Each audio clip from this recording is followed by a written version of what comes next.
There's a lot of other cars that we've done over the years and some that are in the queue now that are both original owner cars and cars that were bought only when they were a couple years old. So I always go back to Kimberly Cook's little 1970 Barracuda convertible, little EF8 grain 383 two-barrel air conditioning car. Her dad bought that car when it was only a couple years old.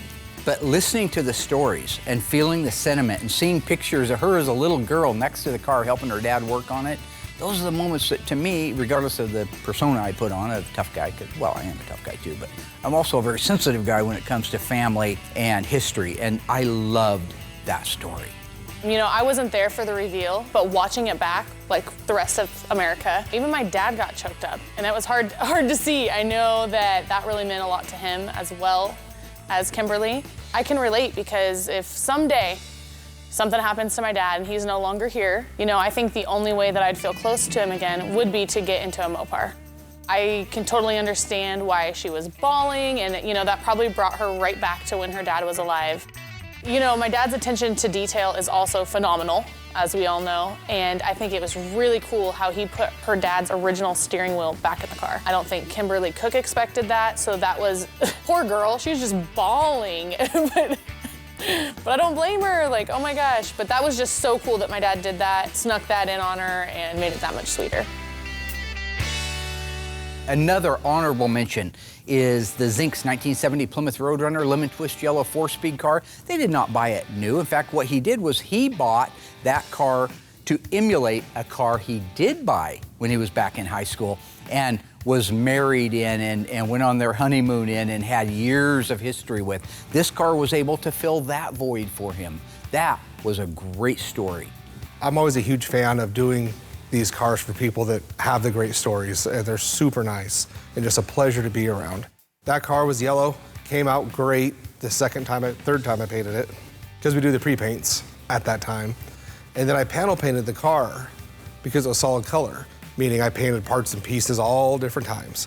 But for some reason, I can't explain it, I am not smart enough to paint yellow. I will say that.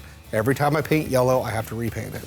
I gotta agree with old Willie on this one. I don't agree a lot, but apparently he's too stupid to paint a yellow car.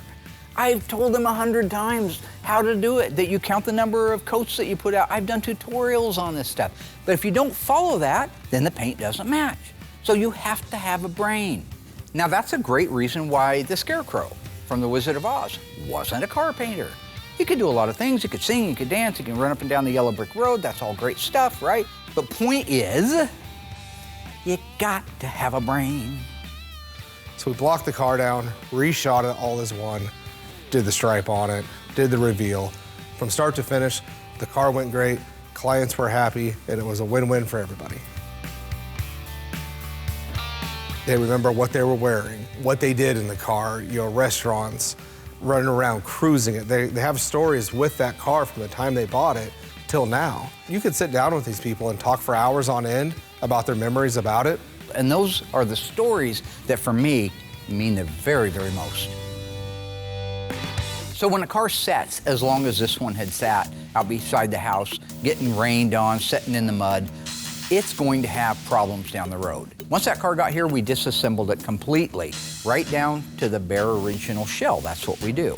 Once we had it disassembled, we had to decide what metal we're gonna send out to have dipped. So we did end up sending out the body itself to have dipped, the trunk lid, and both doors. But the front sheet metal was rusty enough, I didn't think it was gonna make it, so we just put new AMD parts on there. When it came back from the dipper, it had a ton of problems. It had a lot of rust in it, and I mean a lot of rust. We ended up replacing nearly every piece of sheet metal on it. We didn't end up doing the roof skin, but we did do the main floor, the step wells, the under seat pan, the trunk floor extensions, both quarter panels, a rocker section on the right-hand side, the left front apron, the left front frame rail had to be replaced, the rear cross member extensions, both quarters, if I didn't mention that already. So it was a lot of metal work that needed to be done on the car, but that's what we were getting paid for. When it got out to the mudroom, we had one guy start it, and then he left us. Then we had to have another guy jump in on it, which is always like hard to take over where someone left off. So he actually found himself having to actually go back and almost start the car completely over to get it where it needed to be. Once we got the bodywork up to speed, we were able to start the priming process where we prime and block, do that 3 times to get it ready to start taking it apart to do our jam work.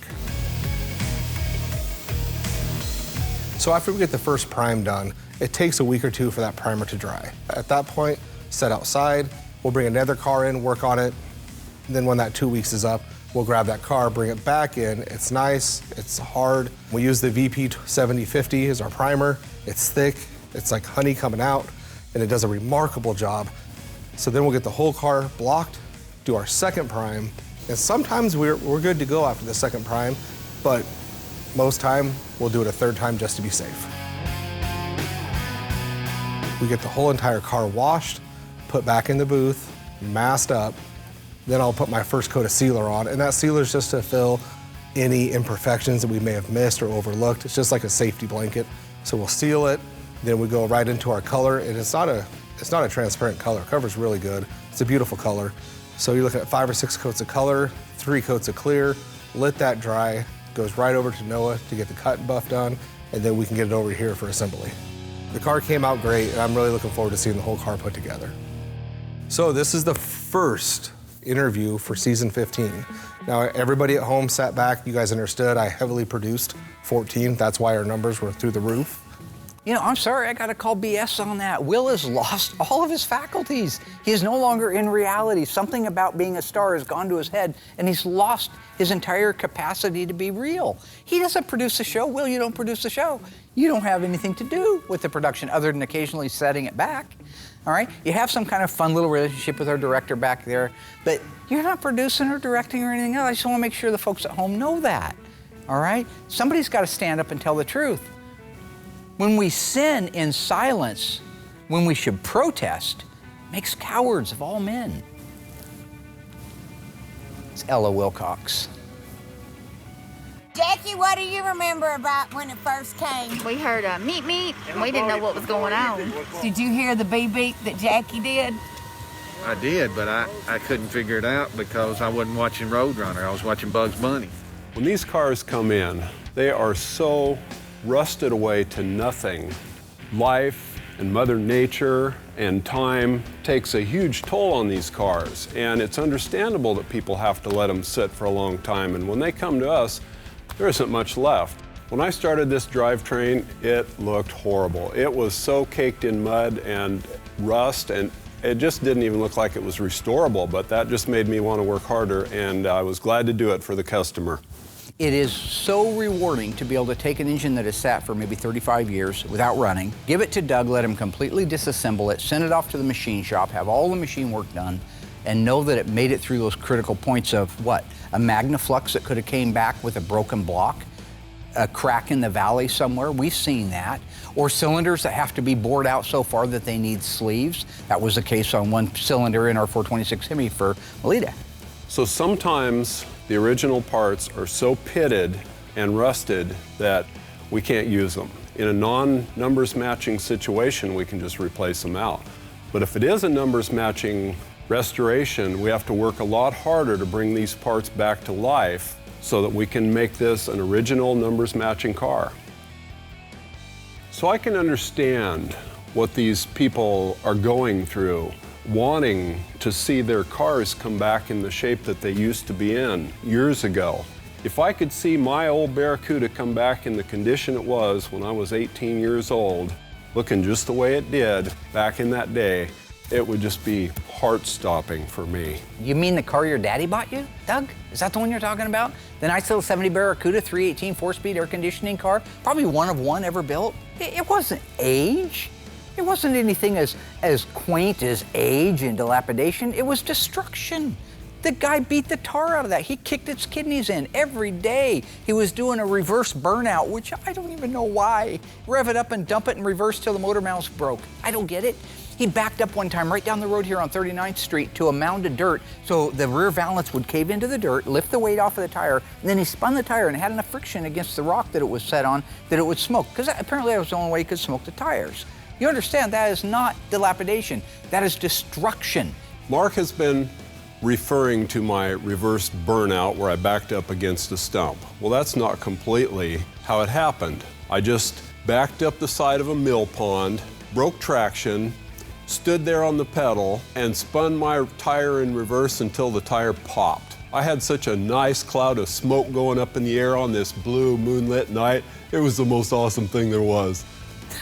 That is ridiculous.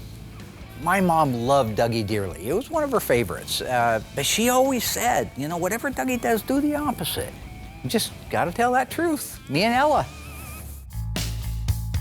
So I know I talked about it earlier. This car came with factory 14x6 Magnum 500 wheels. But if it were a Hemi car, it could have had a 15-inch wheel, never a 15-inch Magnum, but a 15-inch wheel. Well, now in today's world, they make them. Classic Industries offers a 15x6 Magnum 500 all chrome wheel, correct for the 68 model cars. But that way you can put an F7015 on it, get more road feel, get more tire filling it up, and that's what we opted to do. I talked to Mr. Curtis about it, so that's the setup we went with. They even replicate the 15-inch Redline tires.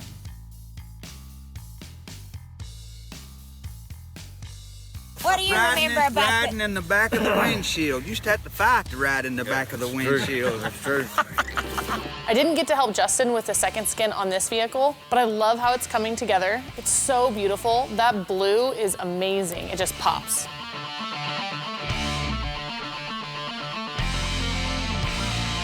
It's really when the chrome and trim go on these cars that they come alive. The bumpers make the biggest difference with all that chrome. It just shines.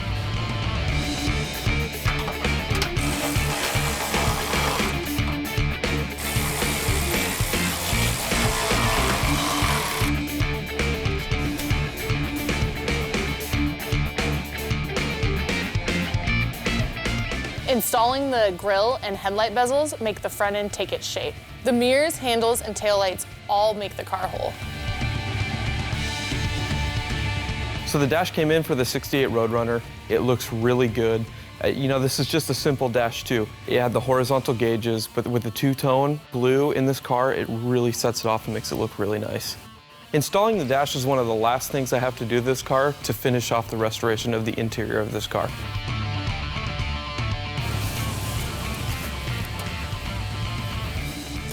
I'll let you drag it through.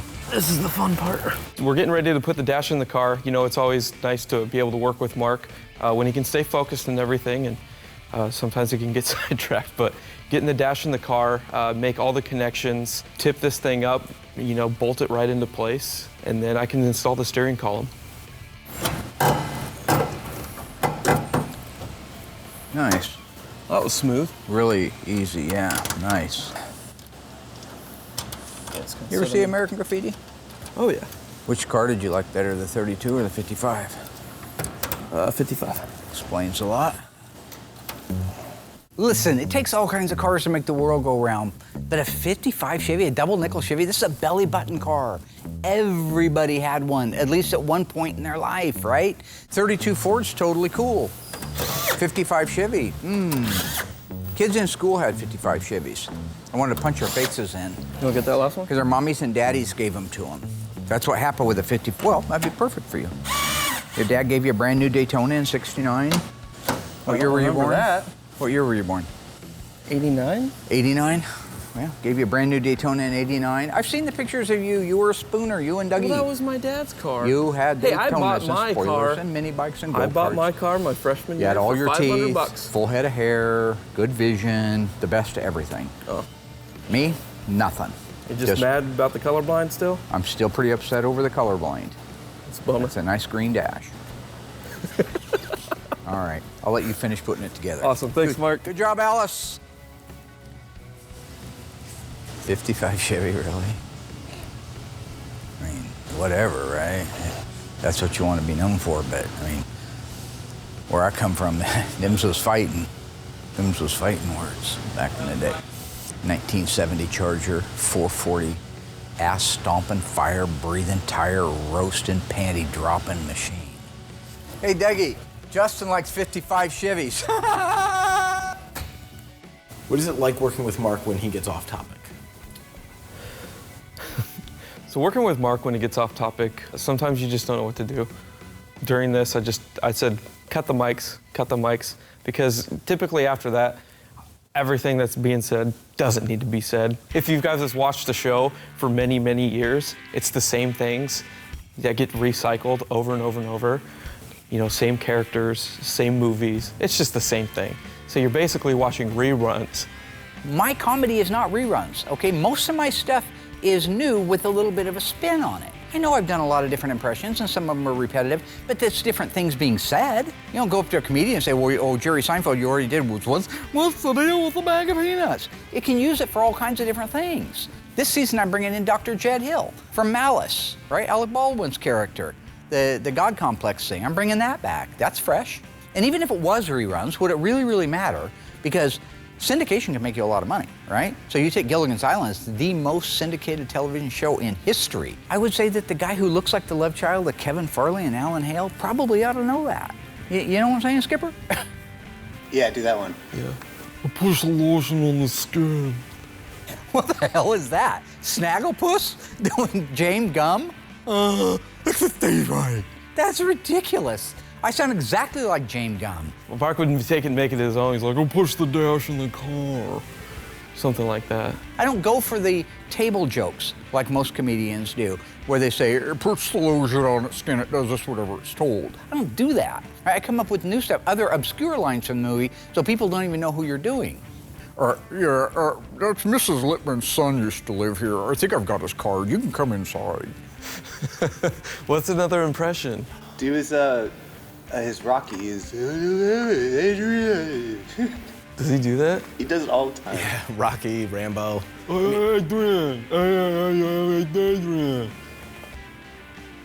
Now I'm Yogi Balboa. Hey, boo-boo. Mr. Ranger, not gonna like this. In what world does my Rocky Balboa is Boo Boo Bear and Yogi Bear? It isn't. Rocky Balboa don't fight with a picnic basket, does he? In his corner, he's got nothing. He's got Mick. Hello, Mick. Come in, can't sing.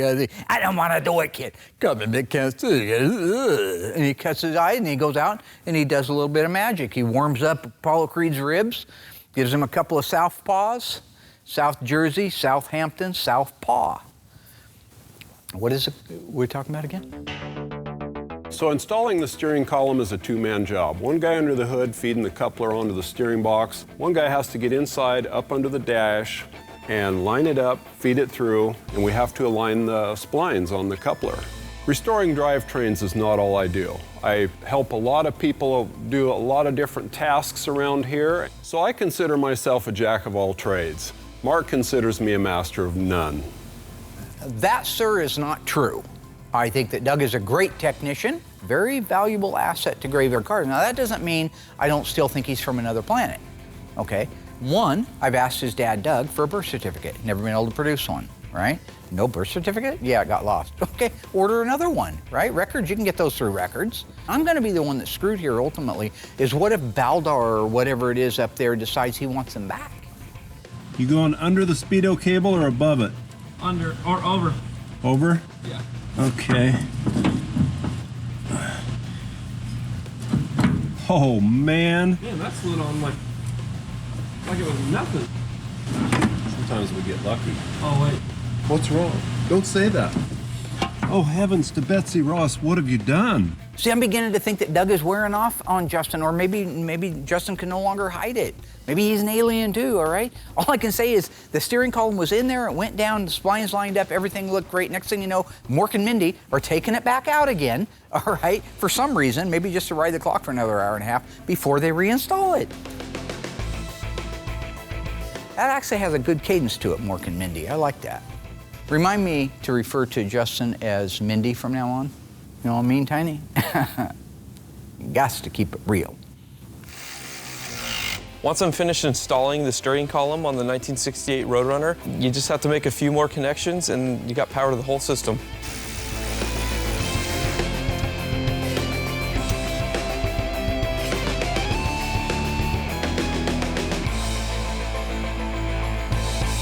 So what do you have any memories about this car? Listen, I told you, I tried to buy this car like 50 times, and he never would sell it. He always saying, I'm gonna fix it up one day, and I'm like, sure you are, you know, and so I'm excited for it. I am too.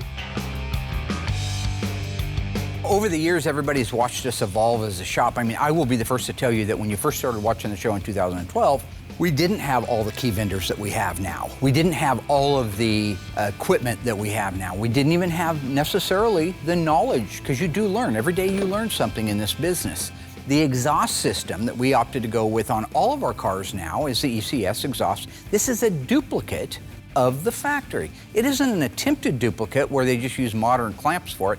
This is the way the exhaust system is if you had an original car. So yeah, we're even putting an ECS system on our 68 Roadrunner 383 4-speed car.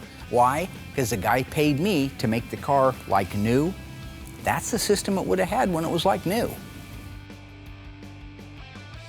So one thing I want to mention real quick is that we put a brand new replica 043 radiator in it, because when the car came here, it did not have the correct radiator in it. It had a 22-inch, but it wasn't the correct one. Should be an 043 radiator. So I reached out to Bob at Glenray. He's been a friend of mine now for years. We get all of our radiators from them.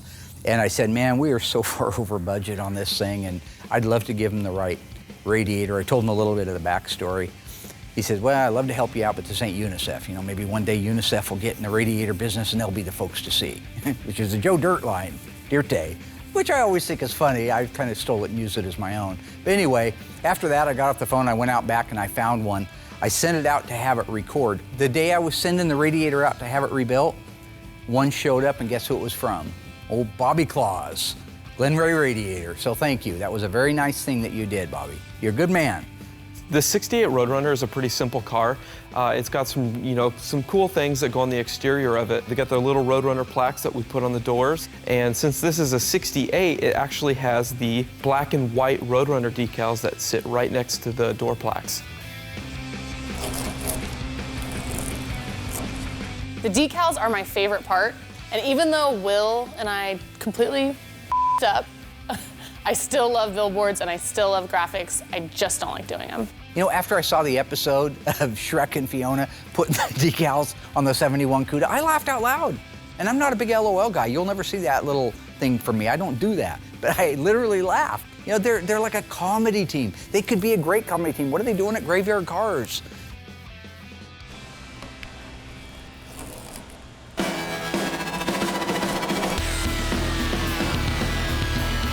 This one's really cool. If I understood Mark correctly, late in '68, Plymouth acquired the rights. So the tail panels got the colored bird. You were wrong on that, Mindy. The actual reason behind it, although that is a urban legend, and I probably even spouted it off a few times, the real answer behind the black and white bird versus the full color bird is that when the Roadrunner was conceived, there was a lot of pushback internally at Plymouth. They didn't want to be associated with a cartoon. They thought it was a bad idea, but they moved forward with it. They moved forward with it very carefully. They didn't want it to be cartoonish, so they made the Roadrunner black and white. That car took off so well in 1968 and sold so many units by mid-year, they were putting the colored birds on the applique that went on the back of the decor packages. And by 1969, it was full-color Roadrunner birds. So, called history. Gotta make sure this one sticks pretty good because it's on a textured surface.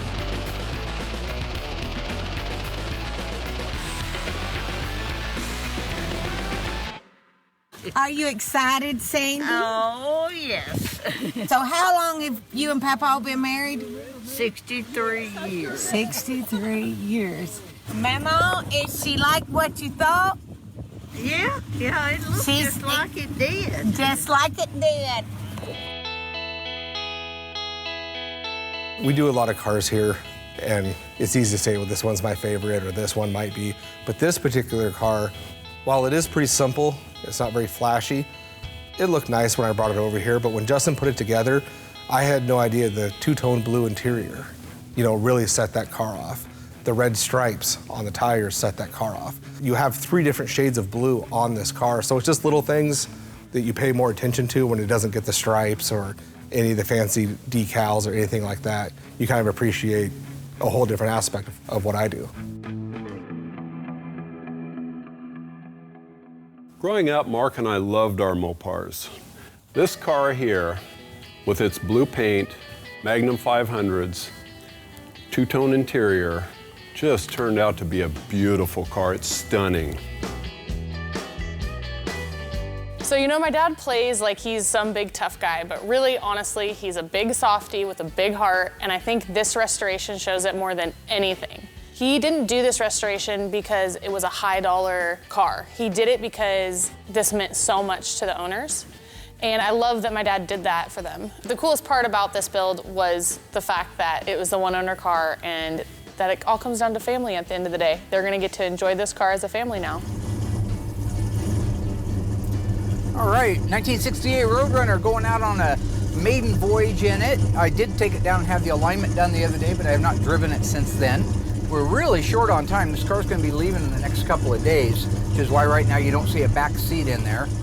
You know, besides the fact that these cars really drive nice, they are their own unique style. They're square, they're boxy, they look like a block of cheese cutting through the wind, right? They don't look like anything sporty and sexy until you fall in love with them. And then when you fall in love with them and you see all the cool styling cues, from the front bumper to the grille to the cool hood to the long quarter panels that are sleek and just flow into the doors and pick it back up into the fenders. This car, when you learn to appreciate the Mopars, is one of the cutest and sexiest cars ever made. Second gear was nice. Pass-On built the transmission for this. Always does a phenomenal job. This is a non-tachometer car, no N85 in this one. It is an AM radio car. That's about it for options. It always warms my heart seeing my dad drive these cars. He's always loved these cars. Since I can remember, we've always had a Mopar. When I was 5 years old, I think around 5, he bought a Superbird. And there's even pictures of me with it. And so I kind of have a love for them now, too. Feels nice, got a good grip on the road. A lot of play in that old steering, and it's all brand new, folks, but it's still got a lot of play. I do that, you don't see much motion in the car. But that's all right. These weren't built for handling. They weren't autocross cars. These cars were born to boogie. Quarter mile, cheap as you can get. Now, the reason this thing has so much slop in it when you're driving down the road is the steering is referred to as an integral steering, all right? That means it has a series of linkage and connections that make it up. The steering shaft goes down to a steering gear. Out of the steering gear is a pitman arm. That goes to a relay rod, which goes over to an idler arm. It has inner and outer tie rod ends on it and a tie rod sleeve that connects them. You've got lower ball joints, upper ball joints. Those are your moving points on this thing. That's a lot of stuff to have play in it. Versus today's technology and the stuff that Ron down at Magnum Force builds, you can have a rack and pinion. That takes all of those extra pieces out of it and gives you a super tight suspension and steering. However, back in that day, integral steering is what you got. It's a manual drum brake car, manual steering. So good luck with that, Mr. Curtis. I know that you were a younger man when you bought this car brand new, so I hope you still got a little bit of that muscle in that leg and arms. That feels good. You know, the last time I drove one of these cars that was manual steering and manual brakes was Goldberg's 1968 GTX. That was a numbers matching 440 Super Commando 4-speed car. And I remember it was exhausting, especially if you're in a parking lot cranking that thing. Now this one drives a little bit nicer than that. However, for Goldberg, that's not a problem, right? He's got muscles on top of muscles. That's his kind of car. In fact, he didn't want one with power steering and power brakes because he said that was a sissy car. So I guess, Mr. Curtis, you're in good company now. You and Bill Goldberg, the last two American macho men left in the planet. Brakes are braking evenly, which is kind of unusual for drums. A lot of times they're all over the place, but these are all new, so I would expect them to function like they're supposed to. It is so cool to see this car done and put together. The color looks great, the paint looks great, the two-tone interior looks great, and just seeing this thing drive down the road is pretty rewarding. Gauges are working, what there is of them. We have a fuel gauge, a temperature gauge, and a charging gauge. Well, an alternator gauge tells you if the system's charging. We have a heater. Since this is a pretty plain Roadrunner, you know, there's not much, you know, crazy decals or anything that goes on this. We added the white pinstripe, which really kind of broke up the body of the car, and really, it's a small detail, but it added so much character to this car. Actually, Mr. Falfa, we didn't add a stripe to it. It's a 68 Roadrunner and it was coded for the stripe, so we went ahead and put it back on. Now, really what you should do is pay more attention to the option codes and less time taking shots at the ice tray. Gandas! Mr. Gandas! I'll tell you the other thing I love on this car right now. ECS helped us out with the exhaust on this because I forgot to order it. I know you find that difficult to believe. You know, it was a bit of a miracle on this car. I had overlooked the exhaust system. That's my fault, nobody else's fault. There's a lot of parts on these cars and it takes a lot to put them together. Now, one thing I would like to thank is Tom at ECS, guys that do our exhaust, for taking care of me on this car. We had 4 days to finish the car when I realized I didn't have the exhaust system for it. It's just one of the things that happens when you're doing a lot of the work yourself. You tend to forget things. So I called them up. It was the day before a big car show. I don't remember what one they were going to. And they stopped over the weekend, put a complete system together. Next day, an exhaust system to me, and we had it on the car and ready to ship. So a huge thank you to those guys for taking care of me. The lack of prior planning on my part seemed to have constituted an emergency on your part, and I appreciate that.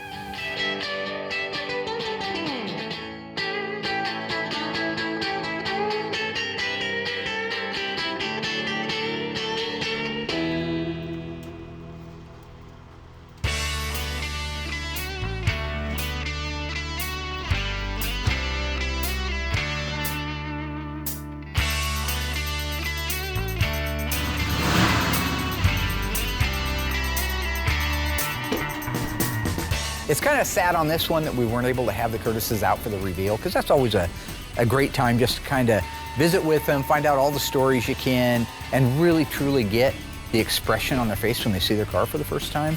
But it was wonderful because Mrs. Curtis took the time to record everything back there, and we have it. And they were so thrilled. It's such a special moment. In fact, I'll be honest, in some ways, I think you got more of a natural reaction out of the people because they weren't sitting in front of a camera like this. Most people aren't used to doing it, so they're a little bit more conservative. These people were so thrilled, and they didn't bother to hide it.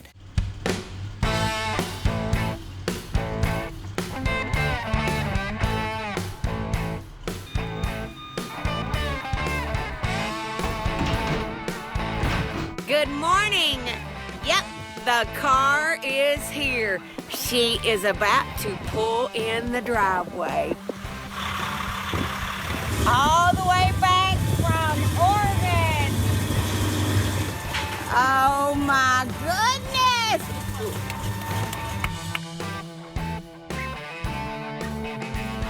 Jack, now how old are you? I'm 80.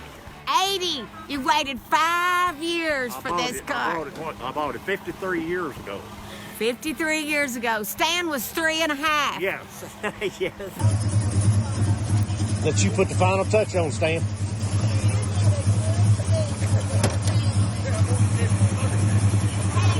This restoration turned out beautiful, but my favorite part about it is the fact that it's a one-owner vehicle. So this has to be so cool for the kids now that they're grown up to look back and see the car that they went to school in, the car they probably got dinner in 1,000,000 times. That must be like a blast from the past for them. And so I love that. If I had a cool enough car to keep around for the rest of my life, I can't imagine being able to restore it and live those memories again.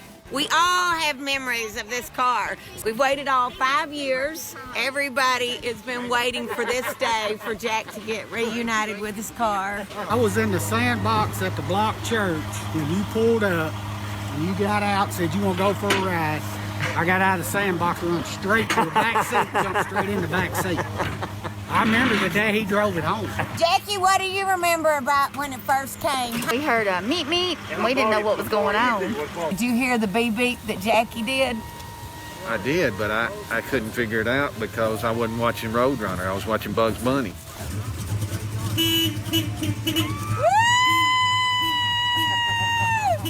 So how long have you and Papa been married? 63 years. 63 years. What I remember about that car, it was about the second time he drove it. He went by a Mennonite farm, and they had some calves they were selling. He bought a calf and put it in the back seat of that new car. It scoured all over. Do you have any memories about this car? Listen, I told you, I tried to buy this car like 50 times, and he never would sell it. He always saying, I'm gonna fix it up one day, and I'm like, sure you are, you know, and so I'm excited for it. I am too. So, hey, now who is this gentleman? He's the one who sold it to me. You are the man that sold him the car. Well, it's nice to meet you. You did a good deed for this family. I'm going to give his money back.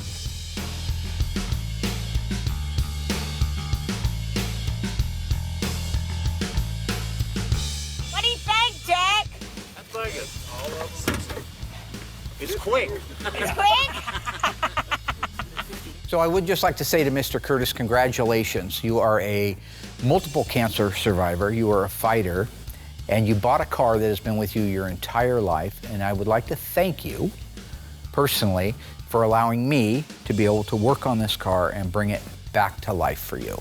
I think it is a wonderful thing for you to have in the family, and a gesture that I am blessed to have been able to make. So you enjoy that car and have a lot of fun with it. You and your family and your grandkids and their kids after that. And the only reason I did this was for you. Well, and Bunsen burners. Nice little earners. Cash. Ka-ching. But you guys cut the part about the money, right? Just leave it real sentimental.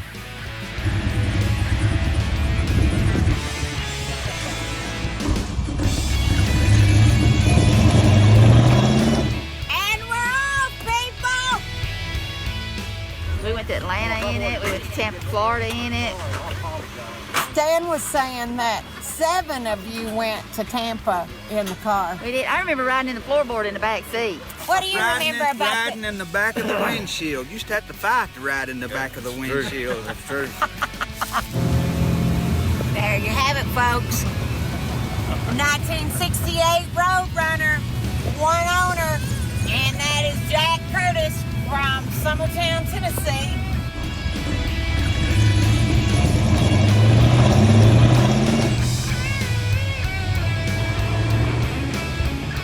So, you know, we can restore these cars for people who have the money to buy the really expensive one-of-one cars. It's the restorations that mean something to someone, that means something to an entire family. This is why we do restorations. Yes, it's cool to be around the really rare cars, but it's even better when you can be a part of someone's memories.